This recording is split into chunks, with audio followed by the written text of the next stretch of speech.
Welcome back to Toledo's most fun, local, and positive 9 a.m. show, Good Day. When you think local, you think Toledo Zoo or the Mud Hens, the Maumee River, and the gorgeous old homes of the Old West End. Heather Pawloff joins us from the Old West End this morning, where the neighborhoods and historic churches are getting ready for an annual event. Good morning, Heather.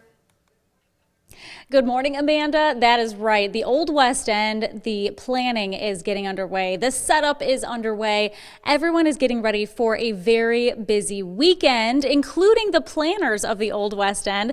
This is Dan Finkel. He is on the committee to get things planned out here. Good morning. Good morning. Yes, I'm one of many. Yeah, you told me there are dozens of people to oversee the dozens of activities that you guys have planned. Yeah, we have about 30 plus people that organize festival, and then I would be remiss if I didn't say thank you to between 300 and 400 volunteers that come out, to make sure that everybody has a good time at festival.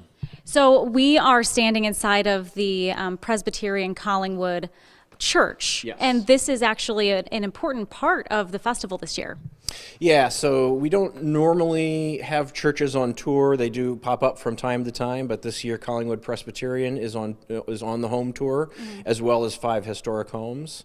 So we encourage everybody to come out and check out this really beautiful church on Collingwood Avenue, which really has been nicknamed the Avenue of Churches in Toledo, because if you drive up and down Collingwood, you see a lot of churches. You do, but in this neighborhood, you also see so much history and so many well-preserved homes, and that's one of the crown jewels of the festival. So talk about that. Yeah, this is the 53rd festival, and it really all started with house tours.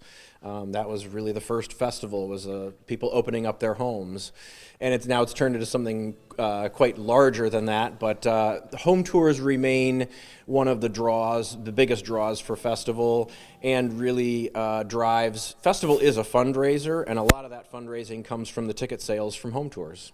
And I know that you guys work really hard to make sure that people, every time they come to the festival, they're seeing something different. What is that like for you guys to try to get different owners, different people to get their homes open up to strangers? Yeah, I mean, that's always a challenge, and we're always grateful to homeowners that say, yes, you can put my house on tour, because basically they lose their house for the weekend and thousands of strangers come marching through the house to see the inside of it. So we are grateful when somebody says yes, and it's a great way to share really an intimate part of this neighborhood, which is the historic homes.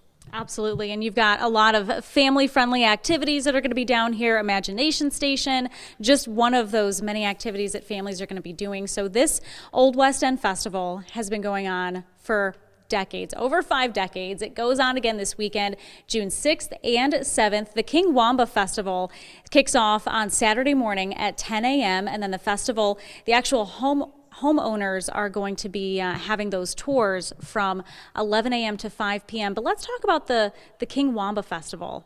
Yeah, King Wamba Parade has been something that people look forward to every year at festival. This is the 20th anniversary for the King Wamba Parade. The festival did have a parade before then, but in 2006, a neighbor, Mark Moffett, decided to rebrand the festival parade, the King Wamba Parade, as a reference to the King Wamba Carnival that happened in Toledo in 1909.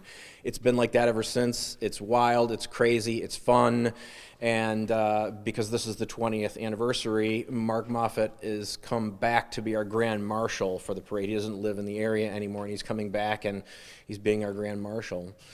You mentioned there's a lot of times and information, and I would be remiss if I didn't say that if you go to ToledoOldWestEnd.com, all the information about the festival is there. You've got a map, all the schedules, basically anything you could want to know is going to be on there, and it's going to be up to date.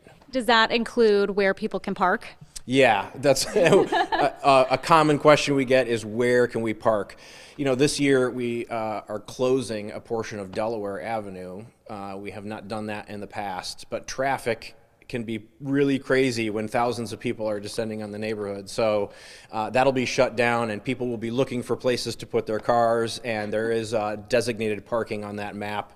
And there's a trolley that will take you around, a shuttle that'll take you around the neighborhood as well. Fantastic. So that website was oldwestend.com. Toledo Old West End, ToledoOldWestEnd.com, ToledoOldWestEnd.com/festival, or if you just go to ToledoOldWestEnd.com, you can click on festival, and the food truck information, the entertainment schedule for all the bands, the art fair, the marketplace, it's all there. Fantastic. Sounds like it's going to be a very busy weekend in the Old West End for the festival. Lots of activities down here, including food trucks, lots of different kids' activities as well. So again, you can find all of that information online. I'm going to send it back to you in the studio. All right, Heather, thank you so much. Yeah, it really kicks off festival season. Don't forget about the yard sales, folks. If you're looking for a good deal, lots of yard sales. Heather, thank you.